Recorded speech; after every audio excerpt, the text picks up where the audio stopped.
The speakers that we have on the early childhood panel are Jack Kresnak, who is the president and CEO of Michigan's Children, a children's advocacy organization here in Michigan, and Judy Samuelson, who is the CEO, of the Early Childhood Investment Corporation, which is a public-private partnership to move the early childhood agenda forward in Michigan. So I'll turn it over. We're going to go in alphabetical order. We'll start with Jack, and then go to Judy.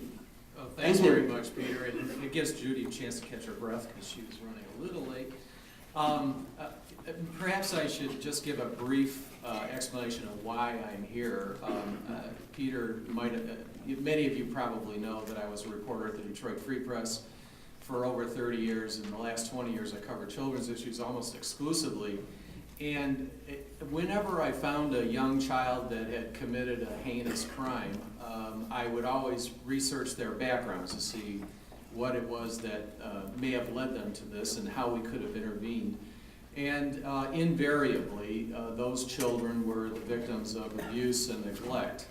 And so I quickly saw the connection between what happens in the child's first 5 years of life and what they end up doing 5, 10, 15 years later in our communities that contributes to kind of a downward spiral here. And my passion was kind of enhanced by seeing these stories over and over again of kids who were in dire situations, high poverty, lack of nutrition, lack of parental knowledge about how to deal with the developing needs of their children. And so I got a little angry, and my stories took on a very hard edge to them sometimes. And I think a lot of the people that were running the child welfare, juvenile justice systems in our state government were both afraid and cheering me on, because they knew that this was how to get change accomplished, was to bring it to the public's attention and to make sure that the public and the policymakers understood how important those investments in early childhood are. Unfortunately, we're slipping behind. More children than ever are in our state are in poverty, well over 40% right now. And that contributes in so many ways to school failure. When they get to school, they're not ready to learn. They're more likely to have to repeat grades, which is very expensive for elementary, middle schools, and high schools if they make it that far. They're more likely to drop out of high school, which is a huge drain on this state's resources. Every high school dropout ends up costing taxpayers tens of thousands, if not hundreds of thousands of dollars over the course of their lifetime. And a high school graduate, of course, can get a job and actually contributes to our state's economy and represents law-abiding, tax-paying citizens who can raise their families.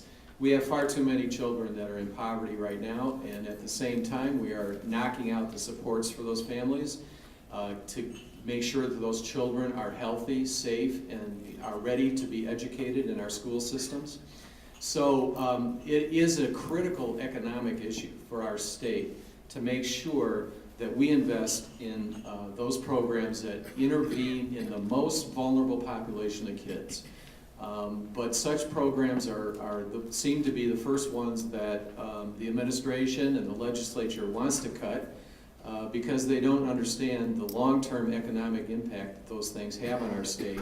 And by the time those economic impacts really are felt, they're long gone from public office because of term limits. So I think it's critical to keep educating our policymakers and the general public about the critical need for investments in those early young children who don't have the opportunities that the middle class folks do, so that they can become, the tax-paying, law-abiding citizens that we need, raising their families and paying taxes rather than being a drain on our resources. So with that, I'll turn it over to Judy for a second.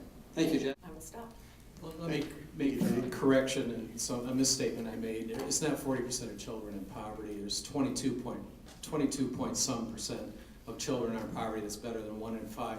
the 40% applies to minority communities. So just so I have that clear.